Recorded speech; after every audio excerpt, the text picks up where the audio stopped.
Good evening dear students. Good evening sir. आज के इस वीडियो में अपन शुरू कर रहे हैं उसी सीरीज में कल अपन ने छोड़ा था दा के प्रयोग के कुछ नियम पहले अपन लिख चुके हैं। Most of the rules we have written in the previous video. Now today we are starting the further rules. Rule number 19 ये कह रहा है कि टेम्पल्स यानी मंदिरों के नाम से पूर्व भी हम दा का यूज करते हैं। जैसे बिड़ला मंदिर, बिड़ला टेम्पल कह सकते हैं, मंदिर कह सकते हैं, कुछ भी जो भी नाम मिले, लेकिन उससे पहले अपन को दा का यूज करना है। इसी तरह से the Vaishno Devi temple, Vaishno Devi famous मंदिर है, तो उससे पहले हमने दा का यूज किया है। इसी तरह से टेम्पल और भी हैं, जैसे द गोविंद देव टेम्पल अपने जयपुर में है, तो उसके पहले भी दा का यूज किया मंदिर के नाम के पहले। इसी तरह से फेमस मंदिर अपने यहाँ पे गिरिराज धरण मंदिर दौसा के अंदर भी है, तो द गिरिराज धरण मंदिर या फिर जो गिरिराज मंदिर अपने वहाँ पे गिरिराज जी महाराज के भी हैं, तो उसके नाम के पहले भी अपन दा का यूज कर सकते हैं। ठीक है। नेक्स्ट रूल है 20, मरुस्थलों यानी कि डेजर्ट्स के नाम से पूर्व, डेजर्ट, मरुस्थल, रेगिस्तान, इनके नाम के पूर्व भी हम दा का यूज करते हैं। द सहारा डेजर्ट, सहारा मरुस्थल के लिए, और the Thar desert, Thar desert अपने राजस्थान में ही है, राजस्थान में ही है, उस डेजर्ट को अपन थार का मरुस्थल कहते हैं। ठीक है ना। तो ये हुई मरुस्थलों के नाम के पहले की बात। एक छोटा सा रूल और है कि बोध के तुरंत बाद भी दा का यूज अपन करते हैं। बोध एक वर्ड होता है, बोध जिसका मतलब होता है दोनों के लिए, दोनों के अर्थ में बोध का यूज किया जाता है, तो बोध के तुरंत बाद भी हम दा का यूज करते हैं। For example, both the pairs are white, यानी कि दोनों जोड़े सफेद हैं। Both the pairs are white, तो बोथ के जस्ट बाद भी अपन ने दा का यूज किया। इस तरह का अगर कोई सेंटेंस है, बोथ द पेयर्स हो, बोथ द कपल हो, और कोई वर्ड हो इस तरह से बोथ के साथ में स्टार्ट होने वाला और इस तरह से, तो उसके साथ अपन दा का यूज कर सकते हैं। ठीक है। नेक्स्ट है 22nd rule.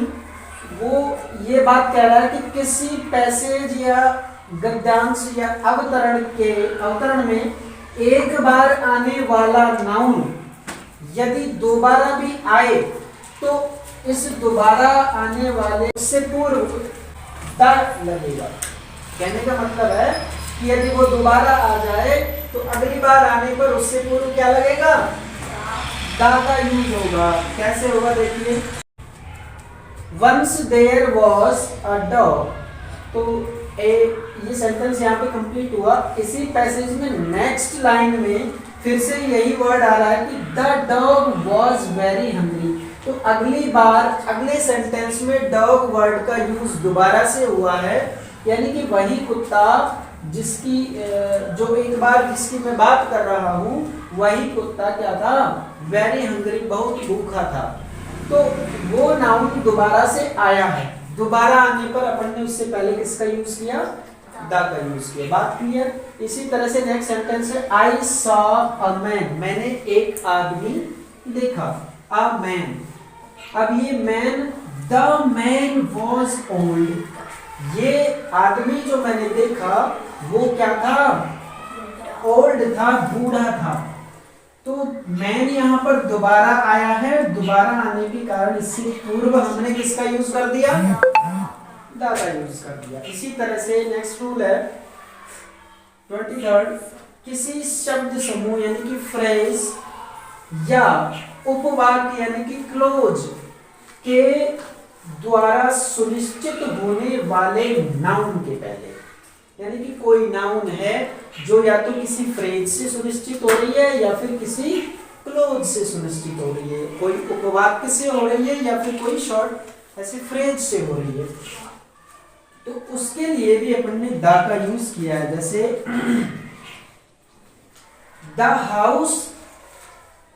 House where I live in is very big, तो द हाउस कौन सा, वेयर आई लिव इन, तो ये क्या हो गई, वेयर आई लिव इन, ये क्या है, क्लोज हो गया, क्या हो गया, क्लोज हो गया। इस क्लोज से ये हाउस डिफाइन हो रहा है, इस हाउस की सुनिश्चितता किससे हो रही है, इस वाले क्लोज से या फ्रेज से।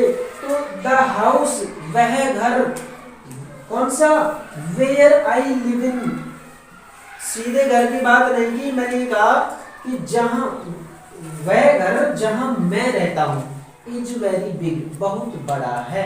मैंने ये बात डिफाइन की, कौन सा घर बड़ा है, जहां मैं रहता हूं। तो मैंने ये सेंटेंस कहा कि द हाउस, तो उस हाउस को डिफाइन किया किससे, वेयर आई लिव इन, वह वाला घर जहां मैं रहता हूं वो बड़ा है ना। इसी तरह से एक और सेंटेंस हो सकता है, जैसे the table which I bought is cheap या एक्सपेंसिव, जो भी अपन कहना चाहें उसके बारे में। तो द टेबल, तो टेबल को डिफाइन हमने किससे किया, विच आई बॉट, कौन सी टेबल, जो मैंने खरीदी, इज चीप, वह सस्ती है ना। जो टेबल मैंने खरीदी वह कैसी है, सस्ती है, चीप है। तो इसके अपन इस सेंटेंस से अपन समझ गए कि जो ये अपना रूल है वो ये कह रहा है कि किसी शब्द समूह यानी कि फ्रेज, यानी कि किसी नाउन को कोई फ्रेज सुनिश्चित करे या फिर कोई उपवाक्य सुनिश्चित करे, क्लोज सुनिश्चित करे, तो उसके पहले अपन द का यूज करेंगे उस नाउन के पहले। ठीक है, बढ़ते हैं अगले नियम की तरफ। यस डियर स्टूडेंट्स, ध्यान देंगे। आर्टिकल के पार्ट फर्स्ट वीडियो में अपन ने देखा था कि आर्टिकल्स जो हैं वो दो तरह के होते हैं। पहला था द डेफिनेट आर्टिकल, जो कि द था, अपन ने उसके रूल्स पढ़ लिए हैं। अब अपन चलते हैं द इनडेफिनेट आर्टिकल्स, और वो कौन कौन से होते हैं, ए और एन होते हैं। तो सबसे पहले अपन इसमें ए का प्रयोग पढ़ेंगे, इसके रूल्स देखते हैं। फर्स्ट रूल इसका है, इसका प्रयोग सिंगुलर काउंटेबल नाउन्स, इसको अपन कह सकते हैं एक वचन गणनीय संज्ञा, ठीक है ना। एक वचन गणनीय संज्ञा का क्या मतलब हो गया कि वो सिंगुलर हो, एक वचन हो, यानी कि एक संख्या को डिनोट करती हो, और काउंटेबल हो, यानी कि जिसे गिना जा सकता हो। एक वचन होगी उसे गिना भी जा सकता है, सिंगुलर है ना, काउंटेबल नाउन्स के पूर्व। ठीक है, सिंगुलर काउंटेबल नाउन्स के पूर्व के साथ ही इनका प्रयोग होता है। एक जो किसी कॉन्सोनेंट साउंड, कॉन्सोनेंट साउंड का मतलब है कि जब हम शब्द को बोलें, शब्द का उच्चारण करें, तो उसके शुरू में, स्टार्ट में क्या है, कॉन्सोनेंट साउंड आए, यानी कि व्यंजन की ध्वनि। कॉन्सोनेंट को अपन क्या कहते हैं, व्यंजन कहते हैं। तो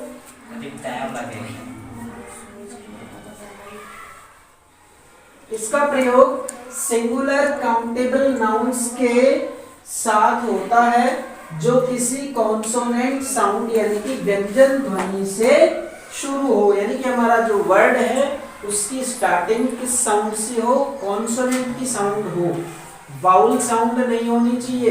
ए ई आई ओ से शुरू होने वाले जो शब्द हैं वो नहीं होने चाहिए, बल्कि कौन से होने चाहिए, जो कि कॉन्सोनेंट से, कॉन्सोनेंट साउंड से शुरू होने। साउंड का बहुत बड़ा महत्व है ए और एन के नियम में। ए और एन के प्रयोग में साउंड का विशेष ध्यान देना है। स्वर और व्यंजन, कॉन्सोनेंट एंड वाउल आपको आने चाहिए, आपको पहचान होनी चाहिए कि यहाँ पर साउंड कॉन्सोनेंट की है या फिर वाउल की है। तो वाउल की अगर है तो अपन ए का यूज नहीं करेंगे, तो ए का यूज अपन को करना है कॉन्सोनेंट साउंड से स्टार्ट होने वाले वर्ड्स के पहले। तो यहाँ पर डी से स्टार्ट हो रहा है, तो डी क्या है, कॉन्सोनेंट है, इसलिए अपन ने इससे पहले डॉग से पहले ए का यूज करा। ए बुक बी से स्टार्ट है, इसलिए ए का यूज किया। ए हाउस, यहाँ पर ये है, इसकी साउंड क्या आ रही है, इसलिए ये क्या है, कॉन्सोनेंट साउंड है, इससे पहले भी ए का यूज किया, यहाँ पर भी वही एच साउंड है, तो इससे पहले ए का यूज किया। टी टेबल, टेबल में क्या है ए टेबल, क्योंकि यहाँ पर टी से स्टार्ट हो रहा है हमारा जो वर्ड है और टी लेटर साउंड करता है कॉन्सोनेंट की, ठीक है ना। इसी तरह सी, तो कै की साउंड आ रही है यहाँ पर, और कै क्या है, एक व्यंजन है, कॉन्सोनेंट है, ठीक है। यहाँ पर बी या वही बै की साउंड आ रही है ना, तो बी जो लेटर है कॉन्सोनेंट है, और कॉन्सोनेंट साउंड से पहले अपन ने इसी तरह पी में भी, तो ए का यूज अपन ने कहाँ पर किया, ध्यान सिर्फ इतना ही रखना है कि साउंड का ध्यान होना चाहिए। साउंड, कई बार आपने देखा होगा कुछ लेटर्स ऐसे होते हैं जो साइलेंट होते हैं, होते तो वो कॉन्सोनेंट होते हैं लेकिन साइलेंट होते हैं, है ना। कई ऐसे वर्ड्स आपने पढ़े होंगे, बहुत सारे वर्ड्स ऐसे हैं जो अपने स्टार्टिंग लेटर की साउंड करते ही नहीं है ना। तो उनका जो जैसे नाइफ होता है ना, KNIF, मैं यहाँ पर सिर्फ साइलेंट वाली बात बता रहा हूँ, यहाँ पे कॉन्सोनेंट वाली बात नहीं है, वो वाउल वाली साउंड नहीं आ रही इसमें साउंड तो वही कॉन्सोनेंट की है, लेकिन न से शुरू, इससे इसकी ध्वनि स्टार्ट ही नहीं है। नाइफ जो होता है चाकू, उसकी ध्वनि किससे हो रही है, एन से स्टार्ट हो रही है, ये वाली साउंड यहाँ पर मैटर ही नहीं कर रही, ठीक है ना। तो ऐसे कुछ साइलेंट्स होते हैं, तो उन साइलेंट को अपन को काउंट नहीं करना है, साउंड जिससे स्टार्ट हो रही है उसका ध्यान रखना है, ठीक है। नेक्स्ट इसका रूल अपन देखते हैं। डियर स्टूडेंट्स, ए का प्रयोग अपन समझ रहे थे, और उसमें सेकंड रूल है कि यदि कोई शब्द ई या यू से शुरू हो, यानी कि ई और यू क्या है, यहाँ पर वाउल हैं, लेकिन अगर ई या यू से शुरू हो लेकिन इनकी ध्वनि यू की तरह हो, यानी कि यू क्या है, यह क्या है, एक व्यंजन है, कॉन्सोनेंट है, यानी कि बात वहीं आ गई कि साउंड किसकी तरह हो, कॉन्सोनेंट की तरह हो, तब भी हम ए का ही प्रयोग करेंगे, भले ही वो ई से स्टार्ट है या यू से स्टार्ट है। ये दोनों के दोनों क्या हैं, वाउल हैं, वाउल है यानी कि स्वर हैं, लेकिन इनका उच्चारण किस तरह से हो रहा है, यहाँ पर यू की तरह हो रहा है, कॉन्सोनेंट की तरह उच्चारण हो रहा है, तब अपन ए का ही यूज करेंगे। तो यहाँ पर किया ए यूरोपियन, ए यूरोपियन, जबकि स्टार्ट किससे है, ई से है। ए यूनियन, ये यू से स्टार्ट है लेकिन उच्चारण यू हो रहा है। ए यूनिवर्सिटी, विश्वविद्यालय, तो यहाँ पर यू से स्टार्ट है और उच्चारण क्या हो रहा है, यू हो रहा है। इस वजह से अपन ने इसके पहले ए का यूज किया। इसी तरह से थर्ड रूल भी ये कह रहा है कि उन शब्दों से पूर्व जो ओ से शुरू हो, ओ क्या है, वाउल है, ओ क्या है, वाउल है, और वाउल होने के बावजूद भी इसकी साउंड यदि व के रूप में आए, इसकी ध्वनि कैसी आए, व की आए, तब हम किसका यूज करते हैं, ए का ही यूज करते हैं। जैसे ए 1 रुपी नोट, एक रुपए का नोट, तो 1 यहाँ पर उच्चारण किस तरह से किया, व किया, व का उच्चारण हुआ, इसलिए अपन ने इससे पहले ए का यूज किया, और यहाँ पर ये भी वही 1 का उच्चारण दे रहा है, इसलिए इससे पहले भी अपन ने ए का यूज किया। तो ध्यान देना कि ए और एन दोनों में सिंपल सी बात है कि साउंड यदि कॉन्सोनेंट से स्टार्ट हो रही है तब तो अपन ए का यूज करते हैं, और साउंड यदि वाउल से स्टार्ट हो रही है तब अपन एन का यूज करेंगे। एन के यूज अगली क्लास में पढ़ेंगे, ठीक है। यस डियर स्टूडेंट्स, ध्यान देंगे, अपन ने ए के नियम पढ़ लिए, ए के प्रयोग के नियम पढ़ लिए, अब अपन एन के प्रयोग के नियम पढ़ रहे हैं। फर्स्ट रूल इसका है, एन का प्रयोग वाउल साउंड यानी स्वर की ध्वनि से शुरू होने वाले singular countable noun. Singular countable noun का अर्थ है एक वचन गणनीय संज्ञाएं, ऐसी संज्ञाएं जिनको गिना जा सकता है उनको काउंटेबल कहते हैं। क्या कहते हैं, काउंटेबल। तो सिंगुलर काउंटेबल नाउन से पहले होता है जिनकी ध्वनि कैसी होती है, वाउल साउंड की तरह होती है, स्वर ध्वनि होती है।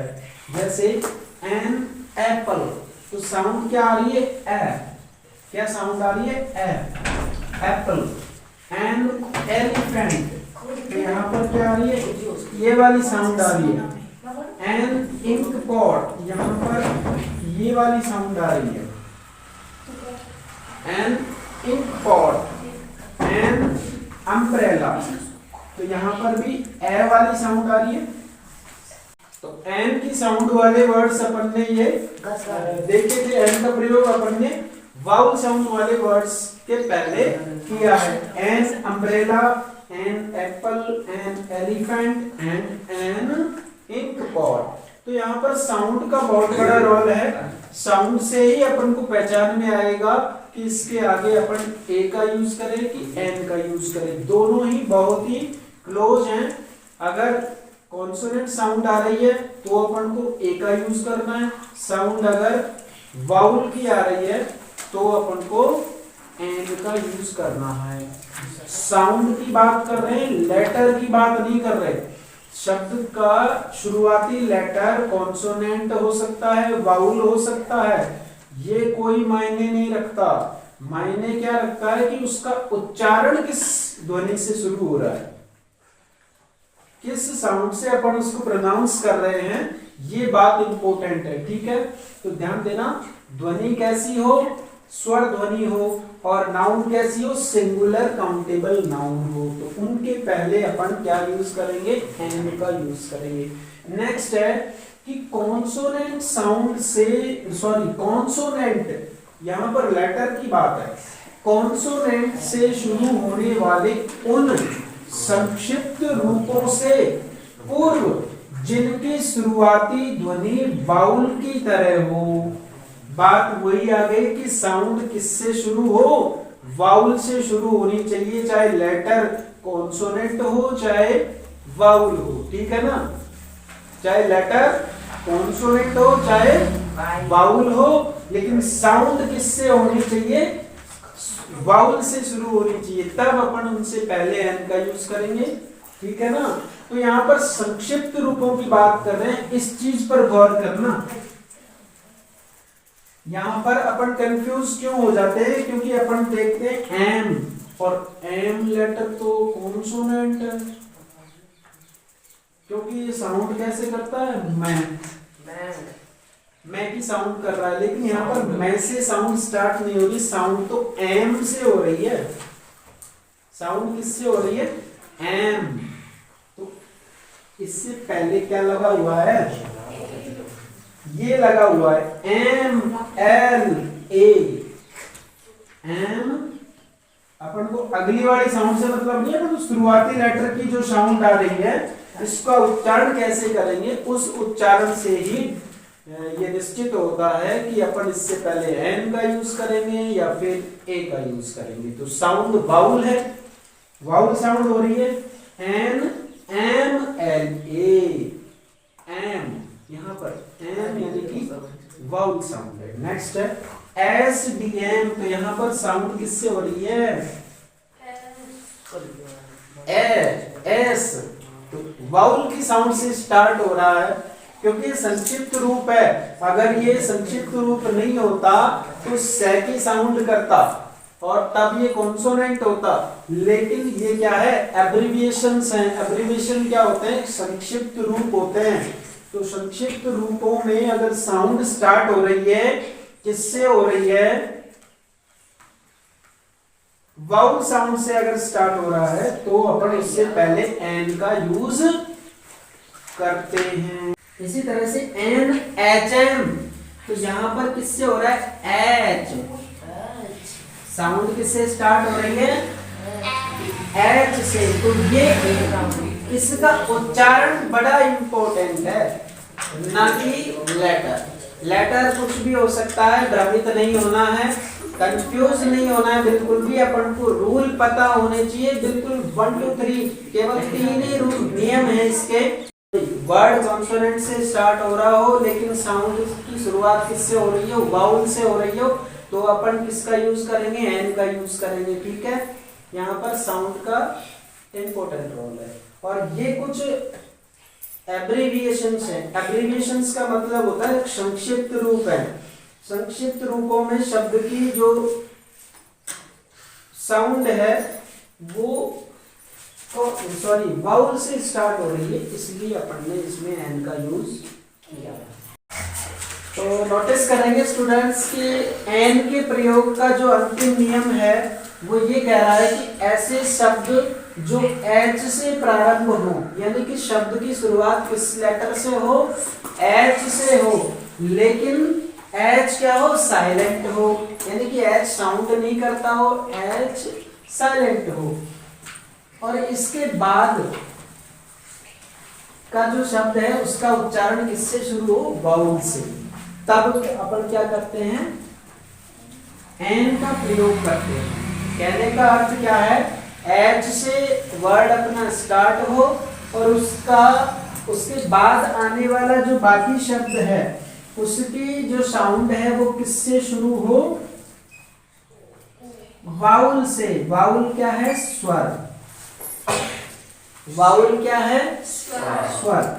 तो वाउल से साउंड किसकी शुरू हो, एच के बाद जो बाकी हिस्सा बच गया उस हिस्से की साउंड किससे हो, किससे हो, स्वर से हो। स्वर यानी कि वाउल से हो। तो यहाँ पर एच साइलेंट है और बाकी क्या है, ऑनेस्ट। बाकी बचा हुआ शब्द का उच्चारण किस तरह से हो रहा है, ऑनेस्ट।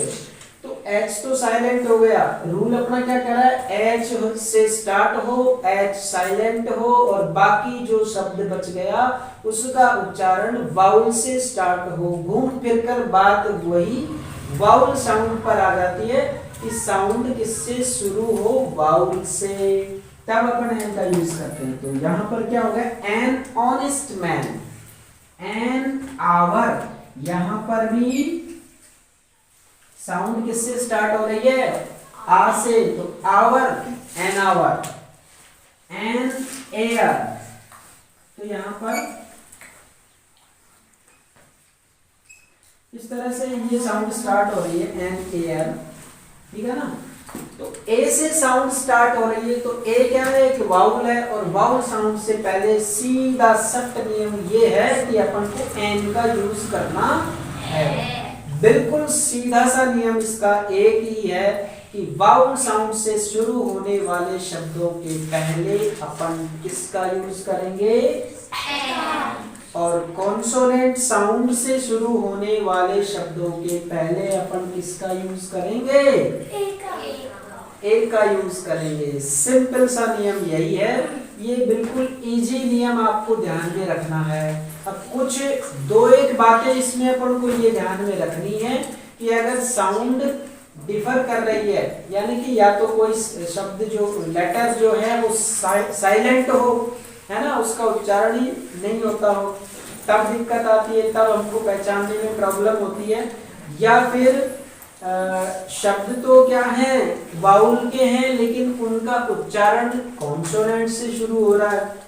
जैसे अपन ने ए यूरोपियन पढ़ा था, ए यूनिवर्सिटी पढ़ा था, तो स्टार्ट तो वो किससे हो रहे थे, यू से, जबकि ए ई आई ओ यू इनको अपन वाउल मानते हैं, है ना। लेकिन यहाँ पर इसकी साउंड उस जगह यू से हो रही थी, इसलिए अपन ने इनके पहले ए का यूज किया था। बात क्लियर हो गई। अच्छे से ए और एन का प्रयोग आप कर सकते हैं, कोई इसमें डाउट नहीं होना चाहिए, क्योंकि अपने रूल्स अच्छे से पढ़ लिए। तो आज की वीडियो में इतना ही। Thank you, take care and good bye.